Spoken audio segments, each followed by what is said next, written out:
But for some of us in the industry, this is coming rather late. This is meant to cover 2017 to 2020, and now here we are in 2018, doing just less than 2 years to go. Why is it coming this late?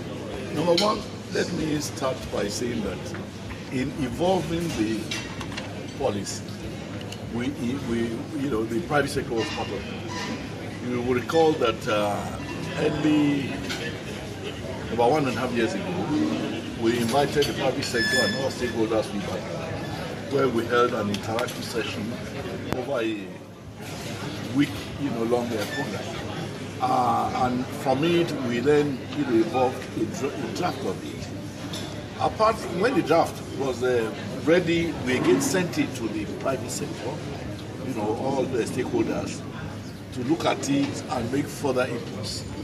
And they made further input before we concretized it, and then sent it to the Federal Executive Council. At the Federal Executive Council, it was approved, and then we actually started implementation. What we are doing today is really to get the buy-in of the private sector, as regards what concerns the private sector. Okay, how come it just appears the private sector is not properly represented in this program? Well, I am happy that we have the president of Atman here. We also have the president of yes, I can assure you that we invited the entire private sector to this, and that was the main reason why we brought this to Lagos. We didn't want anybody to have excuses about not having time to come. But I want to imagine that, so many people have so many other commitments. But I'm happy that you members of the press are here. You would assist us to reach out to those who are unable to attend or participate at this time. So talking about ICT Roadmap, now, between 2017 and now, have you really made any inroad into what you intend achieving? I mean, by certain, looking at your roadmap. Of course, if you look at it, for instance, in NIPOS, we intend, of course, it's still business ongoing. We intend to establish 5 new companies arising from, the NIPOS component, in the roadmap. And some of these companies will include, a NIPOS banking and insurance company, NIPOS property and development company, NIPOS transport and logistics services company, NIPOS e-government services company, and NIPOS e-commerce services company. Bureaucracy usually has a tool on evolution of some of these things once it's the government thing. But I want to assure you that the NIPOS board will be meeting very soon and concrete action will be taken. I can assure you that before the end of this year, we will have these 5 new companies which will be recruiting, hundreds of Nigerians, to work on each of these. Again, in the area of NICOMSAT, for instance, we have our plan is to have 2 new satellites, in orbit, in addition to the one that has been in existence. That again requires a lot of negotiations with the Chinese manufacturers as well as the Chinese financiers. The starting point was to agree on the cost of those 2 new satellites. The next point was to agree on the funding of it. China Exim Bank was prepared, but they gave us a condition of 15% counterpart fund. It took us some time to realize that we could not get that money. So we then went back to them to say, look, we cannot even get the 15%. And then they eventually agreed to finance it 100%. But that would again involve the Bureau of Public Enterprises, which will have to take a decision, on the business model. That is the stage we are. I am all assuring you that our position is that they should bring that entirety of the funding requirement to come in and participate and utilize that amount as their equity participation. Because NICOMSAT is a business. And we have always had this philosophy that government has no business in business. But that notwithstanding, government had to interfere because the Nigerian private sector does not have sufficient capability to go into that type of business. So I can assure you that, discussions are still going on, and we are even leaving, the door open for other private sector participants who are in a position to contribute these new satellites as equity participation to run, NECOMSAT as a full-blown business. In the area of Galaxy Backbone, again, we have, during the course of, within the last 1 year, we have signed a contract for the phase 2 of the rollout, of broadband, which will cover most of the northern states, which hitherto are not yet covered. So again, that is, the contract has been signed and the work has started in the implementation. So on all these key areas, work has been ongoing.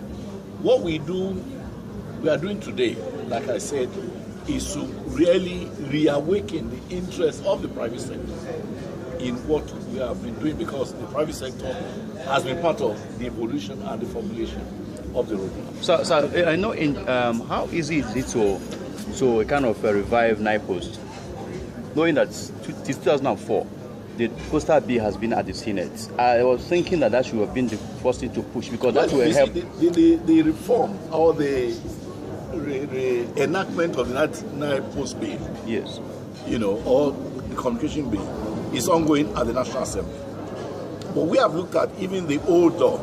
It gives us all the powers to do all the reform and commercialization that we will need to do. And so we will rely on even the law which, still exists to do all those things that we want to do. Okay, sir. Please, I want to find out, Honorable Minister, is it possible all of this you've lined up, the ones you expect between now and 2020, to really happen? Well, without the media, without media as a tool? Certainly we will need the media, and that's why I'm sure that's why. But the media feel relegated here. Have you at any point? I have not gotten any sort of complaint. Okay, I'm just making it clear. If it has happened, I can assure you that we will remedy the situation. I know the inevitable, the critical position that the media, occupies in the success of any government program, because government is made up of at most 1 million people all across the country. And in a country of 200 million, you need the media to assist in serving as a bridge between government and the people. So that's why we brought you here, so that you could play that role that we think, is very important for you to play. So what short-term plans do you have for the media to you would let us know what you would require to be able to play your role very well.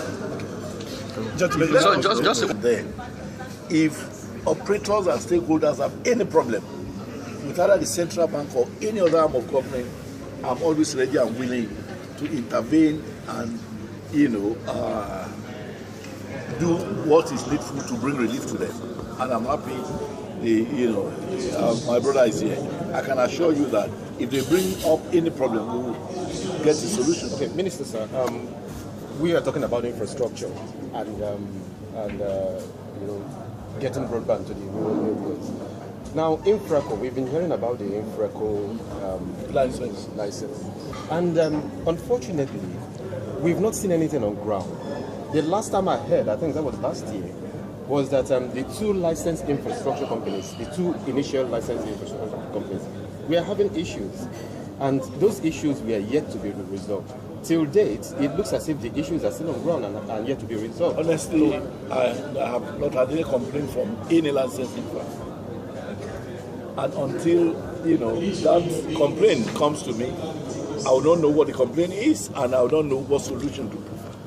All I do know is it is part of the practice in Nigeria that people rush to take licenses before thinking of whether they have capacity to really operate the licenses. I don't know whether that applies to those two licenses that you mentioned.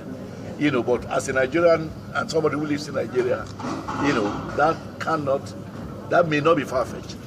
But I want to assure you that government has done its bit of licensing. companies which have applied and said that we are capable of providing infrastructure.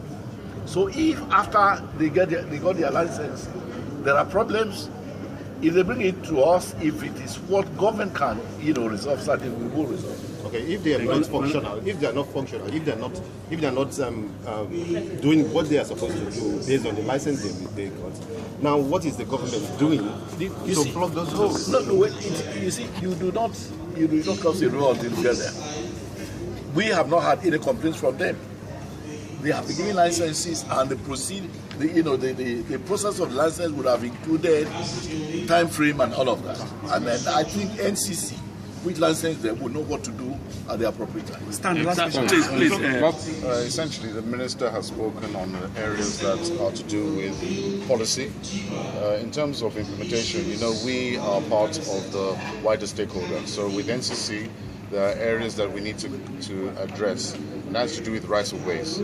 One of the main areas is rights-of-ways, which I know that the NCC Executive Vice Chairman and his team have approached the Nigerian Governors Forum to try and address how we can actually harmonize rights-of-ways.